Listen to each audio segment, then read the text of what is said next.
Hello. So we're going to talk a little bit about end punctuation. And this is a bit of a review. This is our third lesson about end punctuation.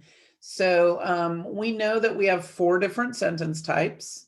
And we also know that each one of those sentence types has its own unique punctuation. So let's flip over to my paper and I'll share my screen with you so that you can see my paper. All right. I'm going to go ahead and write my name at the top.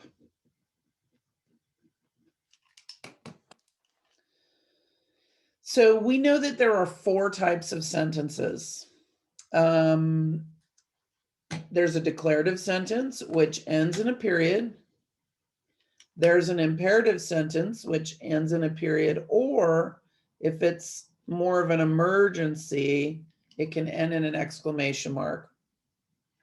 We know that an interrogative sentence ends with a question mark, and an exclamatory sentence ends in an exclamation mark. Okay? The punctuation at the end of a sentence helps to show meaning. Use a period at the end of a statement or command, use a question mark at the end of a question, and an exclamation mark to show strong feeling. What kind of sentence is it? Does the sentence tell something, ask a question, or show excitement?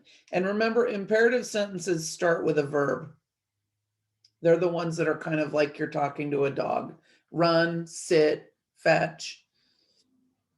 I like to play basketball is a statement, so it's going to end in a period. Hand, there's the verb, hand me the ball, please. That doesn't sound like an emergency, so it's going to end in a period.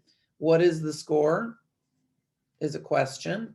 What a great game is exclamatory, so we're going to put an exclamation mark. So we're going to do 1 through 4 together, and then we will let you guys do the rest on your own, and then we'll double check them. Add the correct end mark, and then write declarative, interrogative, imperative, or exclamatory on the line. And we're going to spell them correctly because they're all right here for us to look at. So there's no excuse for misspelling them. A voice command can make the mechanical dog walk and sit. Sounds like a statement to me.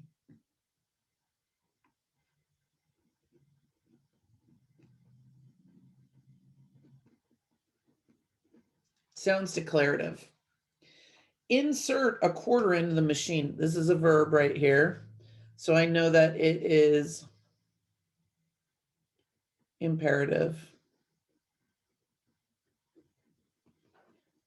And it's not an emergency, so it's not going to have an exclamation mark. How many centuries have passed since the Revolutionary War? That's a question.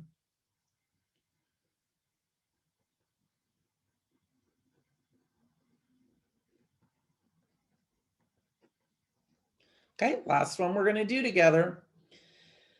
The building inspector will come here to check next week.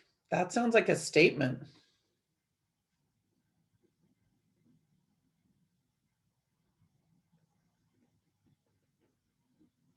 I'm going to fix that because I left my letter out and I nagged you about spelling it correctly. And I'm at my desk, so I have correction tape.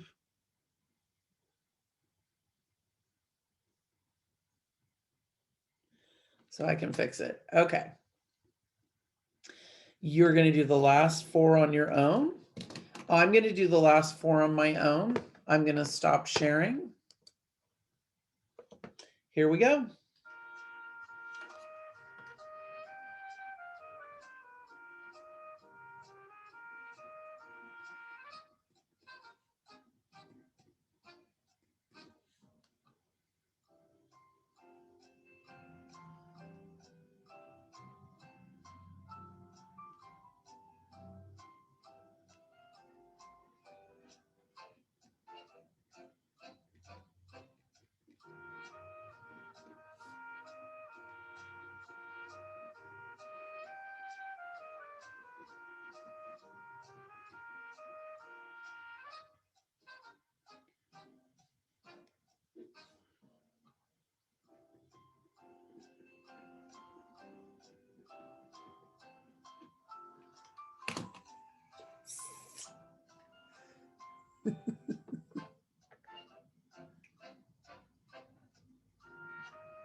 Okay, so I'll show you mine and we'll see if yours match mine or if mine match yours.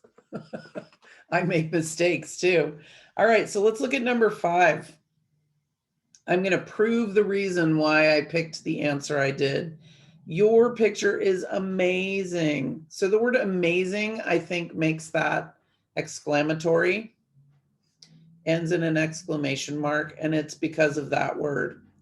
What a waste of time this is. So this one I kind of struggled with because normally, I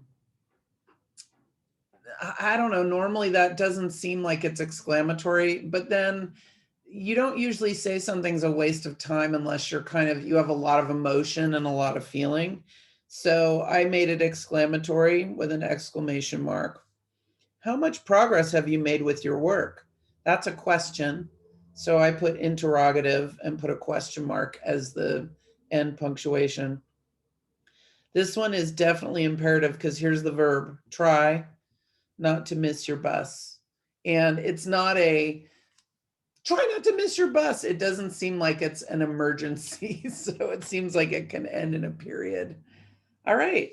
So I hope that this helped you. And I hope that you understand a little bit better about the 4 sentence types, exclamatory, interrogative, declarative, and imperative. And hopefully you understand, you remember a little bit the end punctuation that you use for those sentence types. Okay. All right. Thanks. See you later.